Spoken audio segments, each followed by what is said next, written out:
I got to tell you, I know that you're not excited to be on a podcast, but I'm excited that you're on this podcast. Well, I don't know, it's really my cup of tea, but I'm always happy to talk to you. Well, thank you. Thank you. I was wondering if it was me or you just love promoting the sport. No, it's, well, a little bit of both, but certainly you're a big draw. All right. Well, thank you. I'm going to tell you, you're not going to like this first little part. Okay. So we'll get past this first part and then things are going to be okay. All right. Right. I really enjoy you. Oh. I think you're a great judge and a great person. Well, you're so nice. Somebody pay you to say that?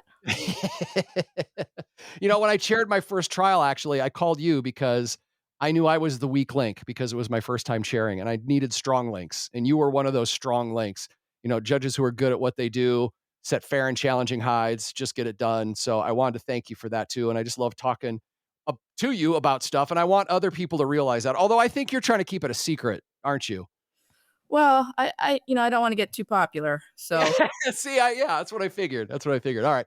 This is Alert Scent Work. My name's Scott. I'm a Scent Work competitor and Murphy and Kiva's dad. And today it's Dr. Mary Quinn, who is a judge, also a competitor, although we don't talk about your competitive life that much. Whose dog mom are you? Do you have one dog, multiple dogs?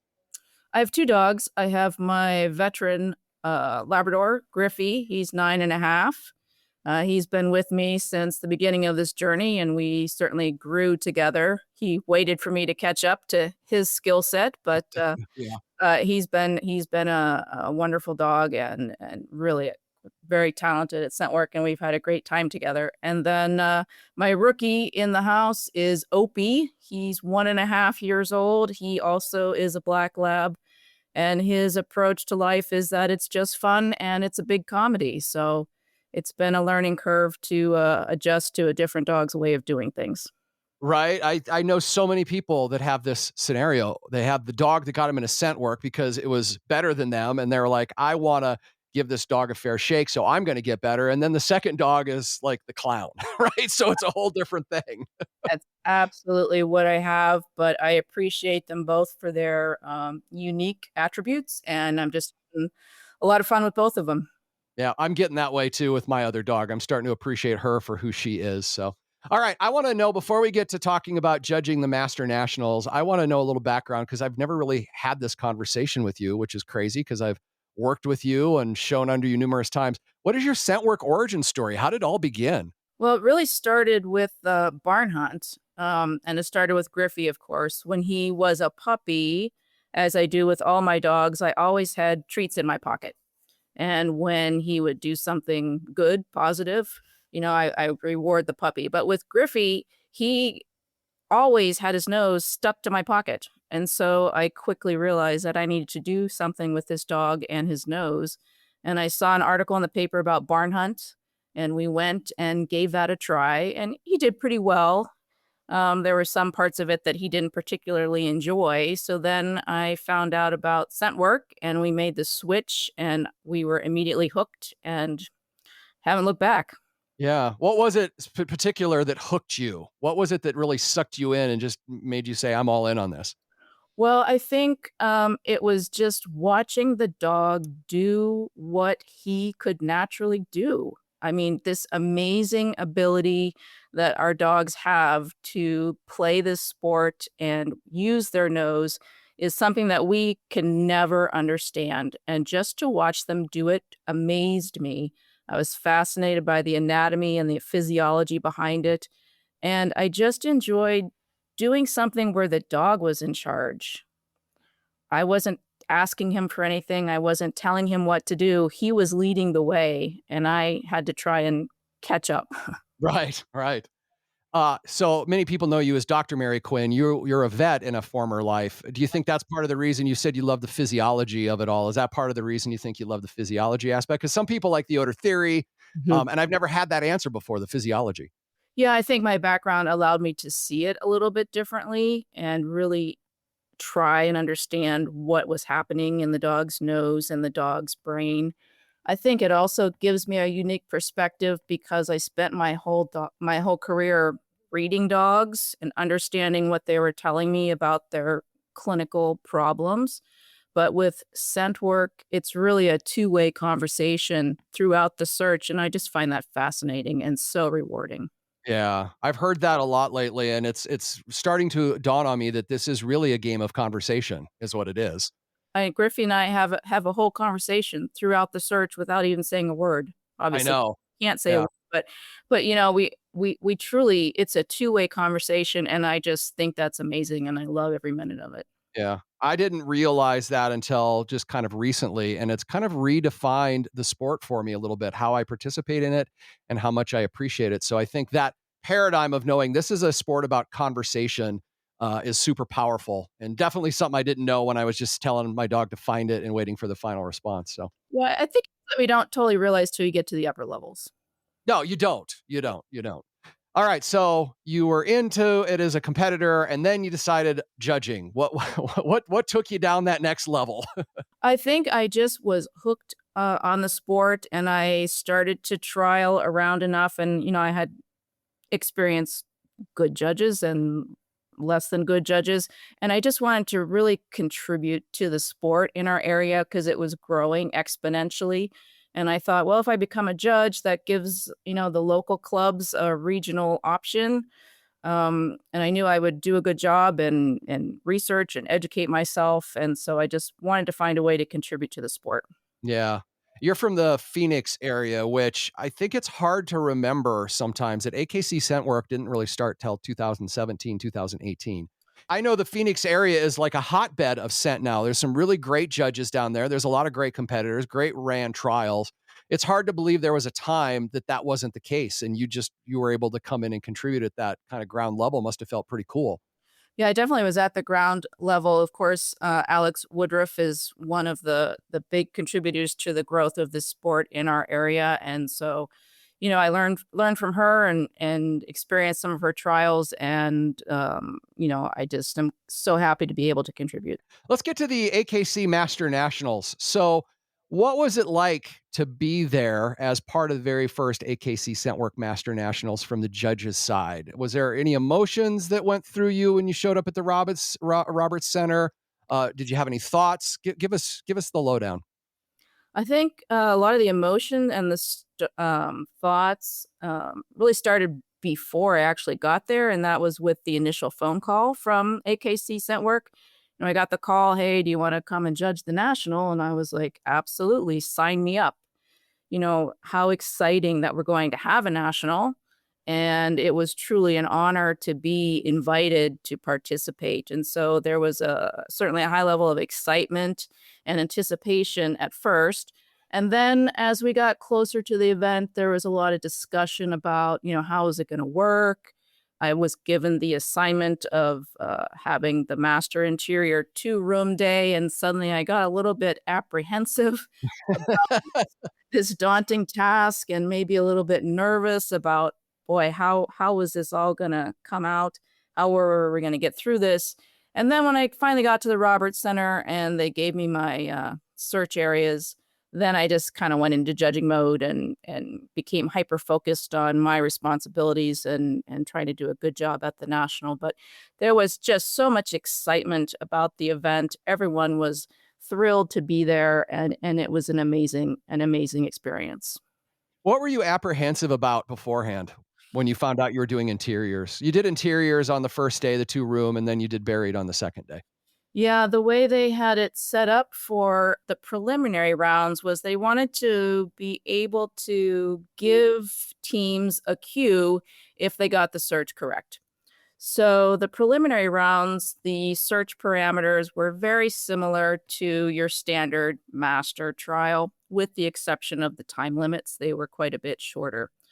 So with the master interior class, as you know, generally the master interior involves three spaces, and you have to get room one correct to go to room two. You have to get room two correct to go to room three. But to ask one judge to judge 170 dogs on three rooms, I'd still be there judging right now. So they split it over 2 days. And the first day I was given two rooms. And then on the second day, Silka had the third room. And then they put those 2 days together to call it one master interior search. So I was a little nervous about how that was going to work because I was going to have 170 teams going through my search area, and I knew it was going to be in a very long day. And my biggest concern was how I was going to have hides that were stable over that time period because ideally, the odor picture for the very first dog would have been the same for the very last dog. But over the course of 12 hours, that was going to be impossible. So I was most concerned about hide stability, but it turned out it really wasn't a problem. You had also mentioned there was talk about wanting to make sure that the contestants knew that they were correct when they finished the room. Did I hear that right? That they got all the hides? Yeah, that was another thing that was quite tricky for all the judges in that they were not told if they got the search right. So, unlike a typical master Yeah. interior, everybody went from room one to room two, and everybody got to search room three on the second day. It didn't matter if you got it right or not. Yeah, yeah. I've talked to a couple other people involved, and it didn't ever dawn on me that that was another way things were different, that you didn't have to get the first room right to move to the second room. So I'm glad you brought that forward. Well, they didn't want to penalize teams, because if you miss the first room, then you miss the opportunity for two more rooms to get additional points. Yeah. You were involved, it sounds like. How involved were you in the conversations when they were actually planning and talking about how to make this happen? Pretty involved? Somewhat involved? I was not involved in the grand organization. That was up to the AKC Scent Work department and the AKC Performance departments. But I did have some conversations with Hallie McMullen, the AKC field rep, about how we were going to work this two-room interior on the first day, how we were going to handle the 2-minute time limit. Again, whether people had to get room one first correct to go to room two, things like that. So my involvement was really limited to how we were going to deal with this master interior day Were one. there other conversations that we would find interesting? I This planning aspect, I never dawned on me that, those decisions had to be made. That, until you just said it, and I'm like, "Yeah, of course they were." Yeah, the other thing came up that we discussed was how we were going to deal with the time limit. So what we decided to do was to give 2 minutes over the two rooms. So Oh. if competitors used 30 seconds in room one, they had a minute and 30 seconds left for room two. Oh, I didn't know that either. Okay. They used a minute and 45 seconds in room one, then they had 15 seconds left for room two. So when they called finish in room one, then my timer would tell them how much time had elapsed. And then we moved over to room two, and they had whatever was left of their 2 minutes to use in room two. Alright, and then room 3, that was a whole brand new 2 minutes for him for the whole room? That was a whole another 2 minutes. That was the next day and a Right. different judge. Yeah, okay. Alright. Very cool. Did you have an overall strategy going into how you were going to design your searches? You probably couldn't make that decision till you saw the space, unless you saw it earlier than when you showed up, but talk about that. Yeah, I didn't see the space until the night before day one. And just to explain it, if you'd like, it was basically two hotel rooms that had an adjoining door. And the unique thing about this and the nice thing about it was the day one interiors actually took place across the street from the Roberts Center at a smaller hotel that was owned by a local trucking company. And this hotel was newly remodeled. So nobody had been in this hotel, no dog Oh, in there. There had been no scent work trials. right, and no weird hotel smells that can happen. Totally remodeled. So that was awesome. So basically, what they had done with this hotel is they took two adjoining hotel rooms, and on one side, they made it kind of like a sitting area. There was a couch and a TV and a table and a little kitchenette. And then on the other side was a standard hotel room with the beds and the bathroom. So room one was the sitting area, kitchenette, and room two was the bedroom area. And I really didn't give a lot of thought or have a lot of concern about the time because I felt like 2 minutes, the spaces were not huge. They were each about 300 square feet. So my biggest concern really was how can I place some hides that are going to look the same again for dog one as they would look for dog 170. And when you were designing those searches, were you just trying to design just a regular standard master level search, or were you trying to make it a little bit harder to rise to the occasion of the fact you have all these great dogs there? Yeah, I did think about I have all these great dogs, but the other things that were contributing, I felt, to the difficulty of the search was just everyone's nervousness. Mm. And so I thought, well, I'm just going to make what I would typically make for master interior. And so I had two hides that were about 10 feet apart at the same height. And they did converge a bit on a neighboring table and cause some pooling, but I didn't feel as though it was an excessively difficult odor puzzle. And then on the second room, it was an inaccessible hide in one of the nightstands. So the hides themselves were not difficult. Mhm. Think the difficulty came when people overthought them. Right? The pressure was on because how many people have traveled how many miles to get to this thing? It's a big event, it's the first event, so you probably start overthinking stuff, I'd imagine. So nervousness was a major thing that you saw. Did you see anything else with the handlers going on, good or bad? Yeah, nervousness, I think, was quite apparent in the first search of the first day. People were quite twitchy and were doing some things that they probably wouldn't normally do, like call alerts on an obvious distractor and things like that. Oh, yeah, okay.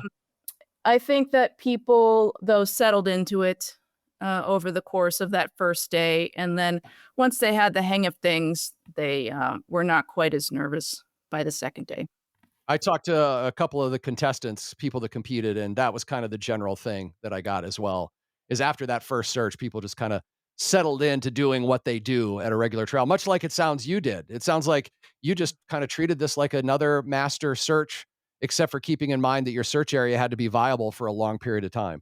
Yeah, it really was. I didn't feel like we were, doing anything besides a master trial. I mean, yes, it was the national, but that came with its own stresses and difficulties. So I set hides that I would set for a typical master interior search. Cool. And overall, pretty happy how everything worked?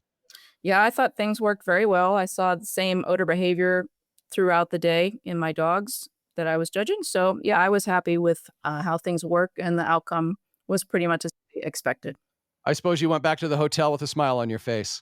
I did. I was pretty tired, but I was happy that I didn't screw anything up. So, I know, that would have been just like a gut punch if the first few dogs just, missed something. So I right. imagine you ran demo dogs too. Did you just run 1 demo dog or did they run multiple demo dogs? I had one demo dog available to me, and everything was working fine. There were other demo dogs available if we had a question or a concern.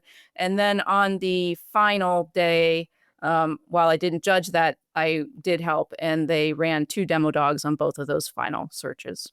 Oh, very cool. Mhm. And I would just like to interject here. I've ran demo for you a couple times, and one of the things I really admire is if you see something that you just think is not gonna work, and it doesn't have to be like overwhelmingly this is not gonna work, just even a hint. You've always been very thoughtful about how am I gonna handle that, and I've seen you move stuff as a result. So I just wanted to really compliment you on that because I've had some judges where I feel like maybe they don't do that, and you don't seem to have much of an ego there. Well, you want it to be right and you want it to be fair. And if you're not going to make changes based on what you see with your demo dog, then why are you running a demo dog? Yeah, that's a good question. Let's move to day 2, buried. So tell me about that setup. What did that look like? Buried was very typical. So, really, no surprises. The square footage that was prescribed for the search was similar to a typical master buried. It was in a conference room that had been emptied of all tables and chairs, and they had requested that we put down this kind of plastic covering on the floor. So, we had the prescribed square footage, and we had the option to do whatever we wanted with the arrangement. The square footage and the shape didn't really allow for much creativity in the arrangement of the tubs. And again, I was worried about stability of the hides, so I just tried to spread out the tubs as far apart from each other as possible, and it was a pretty random pattern. Got it. And normally it's 36 inches between tubs, right? So you can go even further than that, and you did, it sounds like. All right. And as much as I could, yeah. Yeah, and why did you choose to do that? Again, just because I knew those hides were gonna be sitting there all day long, and I didn't want, to start running into odor,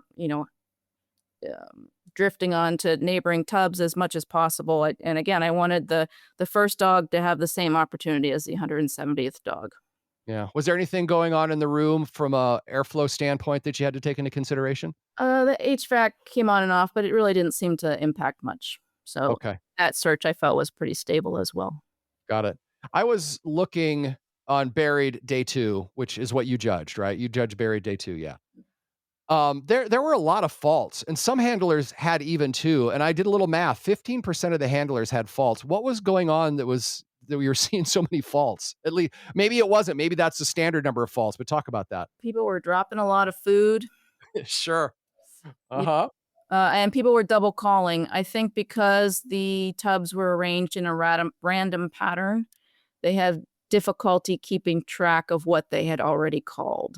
Got it. Okay. That makes sense. Again, those nerves, right? Yeah, Probably. it was nerves, and it was, as we all know, it's more difficult to keep track when you have this random pattern of tubs versus a straight line or a circle or Yeah. a U Got shape. it. All right. This is a weird question, and I don't know if you can answer it or not, but did you have a good idea which teams are gonna end up on top based on the 2 elements you judged? I didn't, and I was fascinated by that because going into it, I knew that obviously everyone who was there was qualified to be there. Every dog had a master's title, but then you had dogs that had multiple elite titles and detective titles and summit titles from NACSW. And so I thought and I expected that, oh, there's going to be 20, 25 teams that really distinguish themselves. And it's going to be obvious that the final winners are going to come from that pool of 20 to 25 dogs. I just thought that was going to happen. But when I got there, there was so much parity that anybody could have won that national. Anybody. Anybody Yeah. that was there could have done it. And when you say parity, you mean, just a lot of, sameness, like everybody was kind of at the same level? Everyone was the same.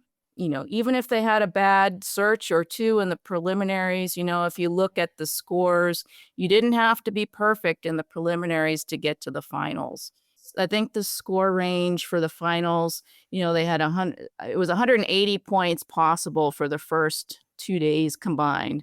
And I think the score range was like 180 to 130 to get into the finalists. So 130 points out of 180 got you to the finals. So you didn't have to be perfect in the prelims. Yeah.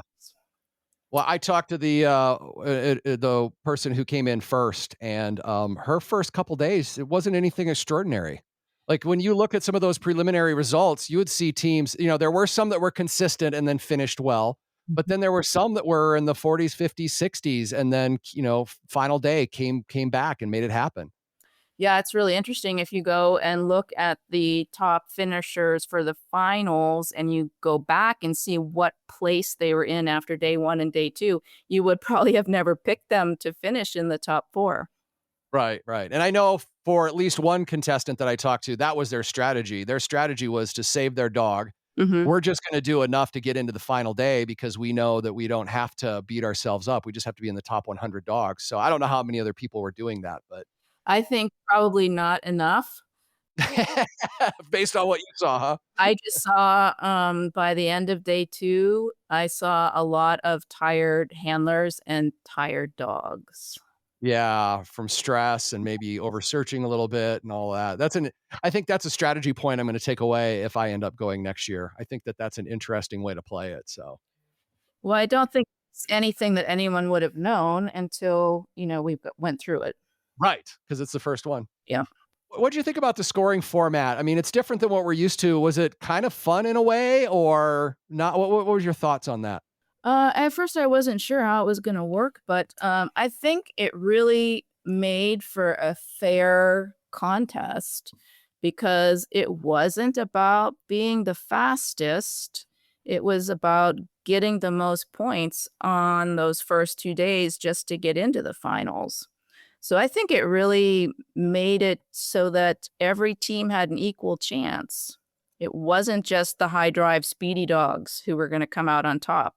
It was the methodical dogs who found as many hides as possible that did pretty well. And that was because of the point system. So I liked it. I don't know how much you can speak on the 3rd day, and if not a lot, we can move on, but the 3rd day was also unique in the fact that it had combined, exterior, buried, and interior container. Did you watch any of those? Were you a part of setting any of those even though you weren't the official judge? Did you help out? Do you have any thoughts?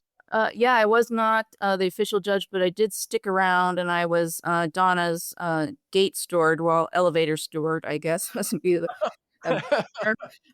And I did kinda just because I was really curious, I did, look at both of the searches. So Donna's interior container search was truly a combined search. So she had kind of a conference room sitting area for the interior part, and then she had containers spread throughout her search area.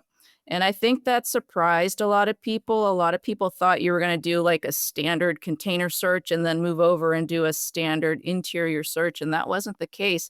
It was truly a combined element, and the same was true of the buried exterior setup. And did you watch some dogs? How did the handlers and the dogs deal with that situation? I wanna pop in a personal experience. I once did an interior master where the judge set novice boxes out in the interior. Mhm. And I know from talking to people, their dogs would get obsessed with those boxes because those boxes had a lot of value, right? So you had a lot of people kind of force, and they also thought, well, there's boxes here, there must be a hide in it. So there's a lot of weird things going on. Did you see any of that kind of stuff?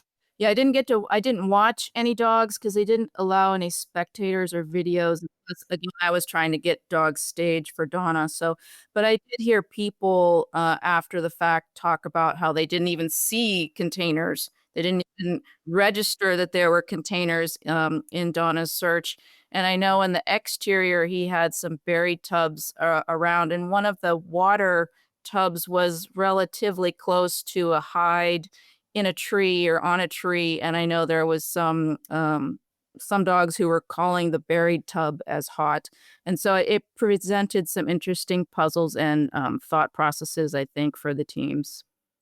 Interestingly, the first place competitor I talked to, one of the things that she did for training was actually put buried and containers in her interior and exterior search areas. And they practiced that. So when they encountered those puzzles where the odor was coming onto the container or the buried, they were ready for it. And I thought, wow, I never would have practiced that. So I thought that was pretty cool. Yeah, that's definitely a takeaway for anyone who wants to go to the national is to practice that because I think it did throw a lot of people. I think they made the assumption that it would be 2 separate searches, container and interior, and they didn't fully appreciate that it was actually combined.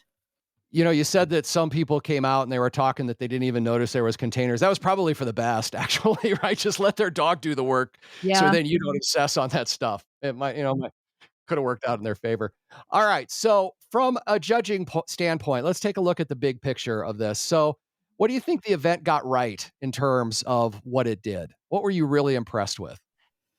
Well, I was excited and impressed that we had it. Yeah.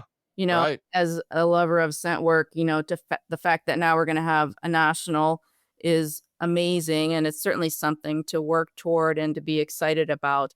I think that, the AKC Scent Work department and the AKC performance departments really should be commended because this was a daunting undertaking if you think about the organization and the logistics involved, and they did an amazing job. So I think that the way they had it with the preliminaries on day 1 and day 2 being very similar to a traditional trial was great. I think that's what people were used to. And then I think on day 3, kind of everybody starting at a clean slate really made it so that anybody could win this thing. I think that the point system also really, kept things even and gave everybody a fair shake at winning. So, Nationals brought in top teams from all over. Did you see any consistent strengths or weaknesses that stood out during this competition? I didn't really see any regional differences. I did notice, and one thing I thought was really cool was the kinship and the camaraderie that I could see. A lot of the regions, people came together And, like the Texas group had their own custom t-shirts, and the team from the Northeast had t-shirts, and they even came with support staff. They came with extra people that weren't running dogs, but were there to help the handlers that were running in the competition. And so there was just a lot of camaraderie like you see at a regular trial. And I just thought that was amazing. That's fun, support staff. I think of like boxing. You've got somebody that's holding your leashes for you. You get to select the leash you want. Maybe somebody that spritzes your dog's nose to make sure that it's damp going to the search area. Yeah, they even had, because that team, they had their dogs' names on the backs of their T-shirts, and then the support staff, it said support staff. So I thought that was great. Oh, that is cool. All right. Was there a moment over the weekend other than that stuck with you? There were a couple of moments, that I had people tell me that they were just thrilled to be there, and that they had brought their older dog out of retirement to do this Oh, event. And that really struck me because I have an older dog myself. And so just to do that, and they didn't really think they had a realistic chance to win. They just wanted to be a part of it and have the experience. So I thought that was pretty special. So I just thought that was cool, and I could relate to that personally. And then there was also a dog there that was blind.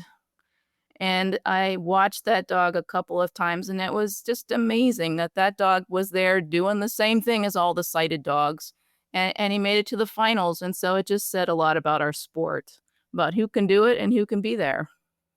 I agree. That's one of the things I love about scent work is I love the variety of dogs that can do it. I love that any age dog can do it. I've seen a dog here in our area. It is just the most awesome thing who doesn't have back leg, ability to move their back legs, but they have like a little set of wheels. Yeah. And this handler will turn that dog loose, and that dog is just happier than you could imagine, rolling around looking for the hides. It's just so cool. And the different breeds that get to participate. I love it when a breed that you wouldn't expect, because you see a lot of Aussies and Labs and Border Collies, and, you see a lot of the same dogs, but when a breed shows up you wouldn't expect and just goes out there and has fun and gets it done, I love that too. Did you see any of those kind of dogs? Oh, yeah. I think there were 66 different breeds represented. Wow. One thing that was cool is if you were the top dog in your breed, then you got a medallion.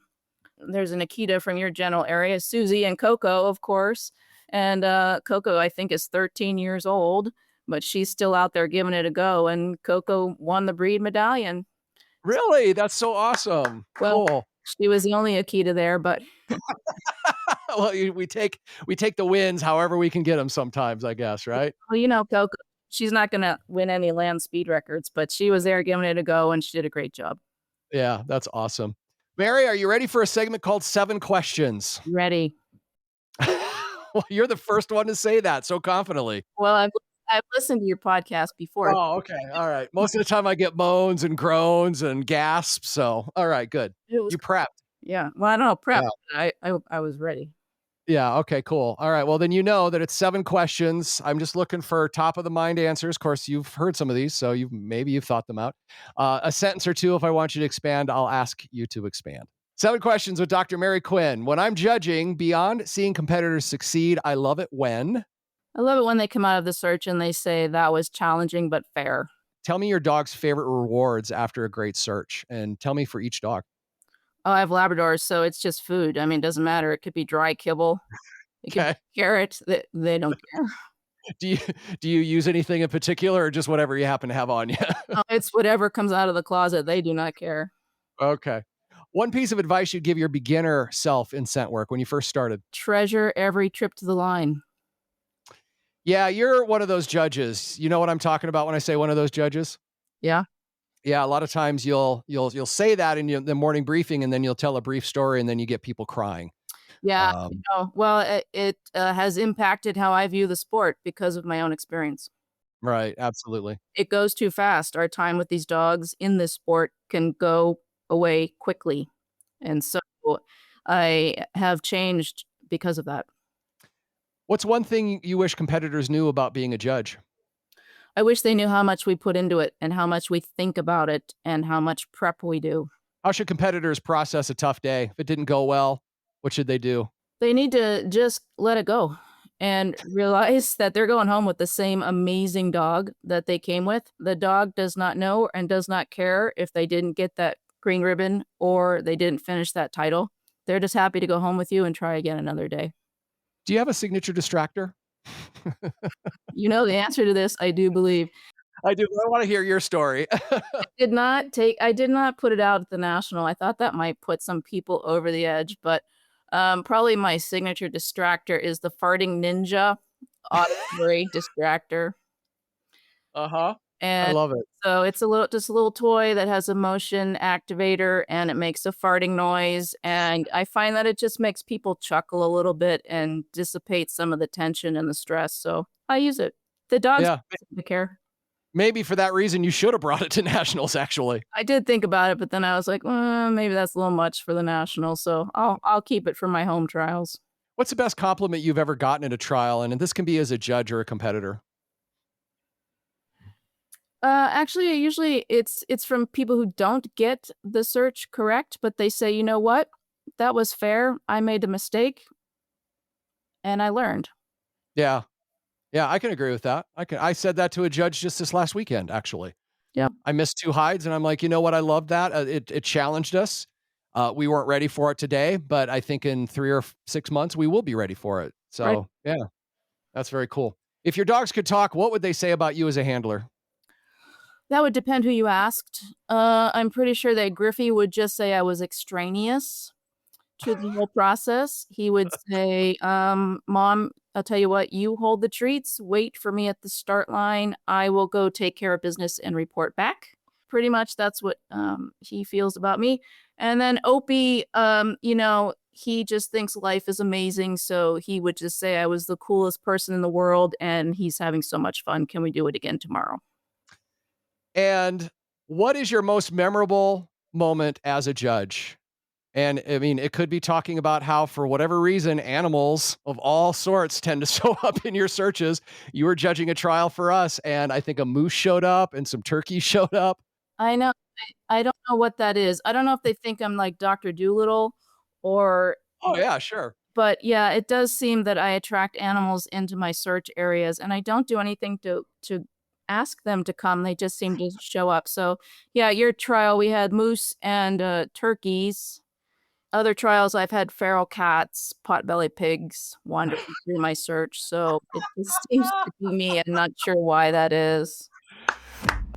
All right. Mary, thank you so much. I know podcasts aren't your thing, but I do appreciate you coming on. This has just been one of the most fun conversations I've had, and I knew it would be. Thanks for that inside look. It was like judging the very first Master Nationals. You know, it's one thing to compete at an event like that, but hearing what goes into designing the searches and also just planning this event and watching the country's top teams work through those just kind of adds a whole new layer of appreciation. So I really appreciate your perspective. Thank you very much. Oh, you're so welcome. Thanks for having me. It was a joy and a pleasure to talk to you as always.